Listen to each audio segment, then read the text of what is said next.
Yo les gars, j'espère que vous allez bien. Aujourd'hui on se retrouve pour une nouvelle vidéo. Tout d'abord désolé un peu pour ma voix, je suis malade comme un chien. Du coup j'en profite pour vous tourner cette vidéo tant que je peux pas m'entraîner pour bien récupérer. Donc aujourd'hui je vais vous parler de la prise de masse. Donc ça va pas être comme toutes mes autres vidéos où c'est des vlogs.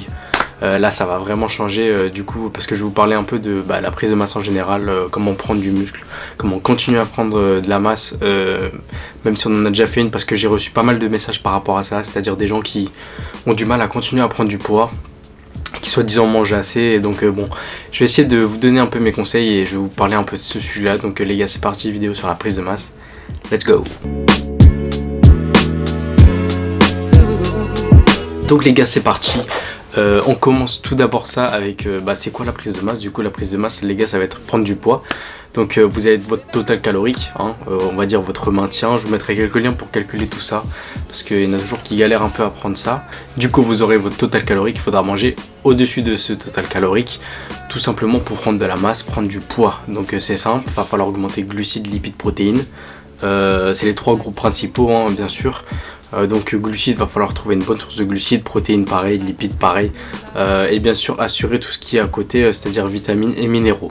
Donc on va commencer simple, c'est-à-dire l'alimentation. Donc c'est le plus important de la prise de masse bien sûr, ça va être l'alimentation, c'est ça qui va différer entre prise de masse et sèche.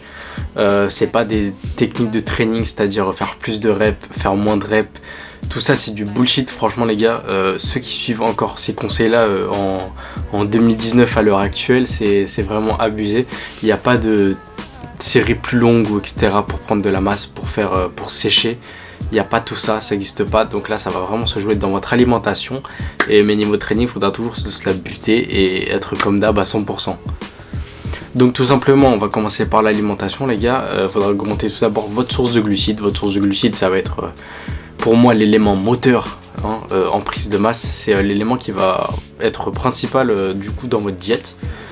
Du coup vous pouvez prendre toutes les sources de glucides possibles, c'est-à-dire riz, riz complet, avoine le matin, souvent il y en a qui prennent ça, moi j'en prends un peu de temps en temps encore, patates douces, quinoa, etc. et toutes ces autres sources de glucides. Bien sûr, il faut voir l'aspect santé, on essaie de varier les sources de glucides, prendre des sources de glucides des fois avec des IG un peu plus bas, comme la patate douce par exemple, et vérifier un peu sur internet si vous pouvez voir selon différents modes de cuisson en fait, des fois l'IG il va vraiment augmenter et du coup essayer de limiter ça.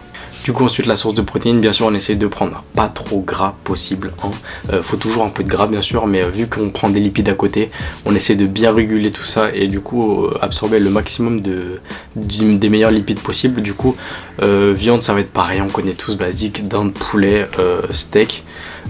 Moi je prends du steak 10%, je prends pas le 5%, enfin j'en prends quand j'ai la thune, mais ça coûte un peu cher, du coup 5 ou 10%. On évite un peu le 15% parce que c'est vraiment full fat quand vous faites cuire. C'est les trucs que on prend pour les burgers, c'est vraiment plein de gras. Ensuite la source de lipides, bien sûr, la fameuse huile d'olive que vous mettez sur votre pain, ou bien sûr les oléagineux comme les noix de cajou, amandes, noix de macadamia, noix du Brésil, toutes les noix possibles. On évite les cacahuètes, c'est pas ouf, même si moi j'en mange pas mal, j'avoue, dans mon alimentation.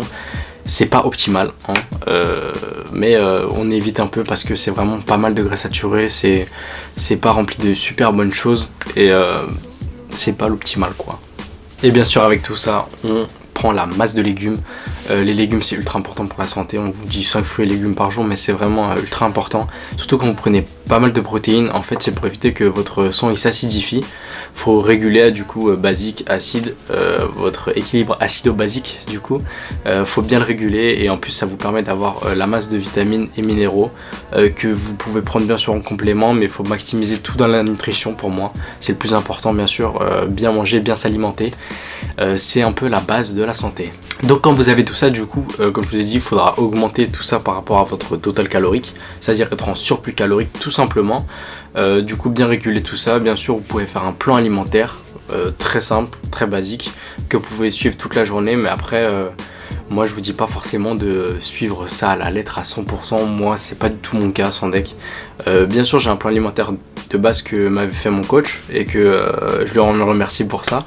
C'est qu'en fait vous avez un plan alimentaire, donc c'est bien, ça vous permet d'être structuré. Mais du coup moi ça me permet de, par exemple, si le matin je peux pas manger tel ingrédient et que je peux manger plus tard, je vais le remplacer à ce moment-là. Enfin du coup je vais pas le manger peut-être le matin, mais je peux le manger plus tard. C'est pas forcément optimal bien sûr, mais quand vous n'avez pas le choix, qu'on ne pouvait pas à un moment prendre votre gamelle ou vous la ramener quelque part, bien sûr, pour moi vous pouvez toujours vous adapter. Après dans tous les cas, la muscu, la diète et tout, c'est un choix, c'est pas une contrainte, hein. Si c'est vraiment votre choix et vous pouvez ramener votre gamelle un peu partout et tout, mais ça doit pas être une contrainte, c'est un choix personnel et du coup c'est à vous de gérer tout ça. Bon, bien sûr du coup avec tout ça faudra augmenter pour être en surplus calorique. Bien sûr faudra augmenter au fur et à mesure. Prenons quelqu'un qui est actuellement en surplus calorique, qui est à 2700 calories et qui voit qu'il n'arrive pas à prendre du poids. En général c'est les personnes assez maigres qui du coup devront manger beaucoup plus que les personnes qui prennent du gras assez facilement. C'est à dire vous êtes à 2800 mais vous voyez que vous prenez pas, bah du coup il faudra augmenter à 3300, 3600, 4000 si vous devez en fait. Il y a plein de personnes du coup qui m'envoient des messages, ils me disent ouais j'arrive plus à prendre du poids, je comprends pas, pourtant je suis à 4000 calories, enfin même pas. Et du coup j'en vois plein qui me demandent ouais je comprends pas, j'arrive plus à prendre du poids, pourtant je suis à 3500 calories, je comprends pas et tout, je mange énormément, des fois je me tape des cheats et tout pour que ça monte et tout mon total calorique, mais j'arrive pas à prendre du poids. En fait c'est juste que du coup vous mangez pas assez les mecs, faut manger plus, vous avez un surplus calorique du coup qui est pas assez élevé, votre métabolisme il est comme ça, il est ultra rapide, il brûle ultra vite. Bien sûr quand vous faites de la muscu etc ça va augmenter votre métabolisme bien sûr. Par exemple les personnes qui actuellement sont assez en surpoids on va dire et qui doivent manger assez peu en prise de masse, au fur et à mesure vous devrez augmenter les calories etc bien sûr. Vous n'aurez pas besoin de stagner à 2600 calories pour prendre de la masse parce que votre métabolisme va augmenter, vous allez brûler plus de calories plus rapidement et du coup c'est un peu mieux pour les gros mangeurs comme moi qui aiment bien avaler pas mal de calories mais qui doivent du coup se limiter au jour le jour pour pas devenir des gros éléphants hein, bien balèzes. Donc voilà les mecs. Donc voilà les gars, c'était un peu tous mes tips en prise de masse. Donc bientôt il y aura la vidéo full day of eating où je vous montrerai une journée dans mon assiette du coup en prise de masse, parce que bien sûr on est éternellement en prise de masse, pas de sèche pour l'instant. Du coup voilà les gars, j'espère que la vidéo vous a plu, n'hésitez pas à liker, commenter, partager la vidéo si vous a vraiment plu, et moi je vous dis à la prochaine pour une nouvelle vidéo. Peace.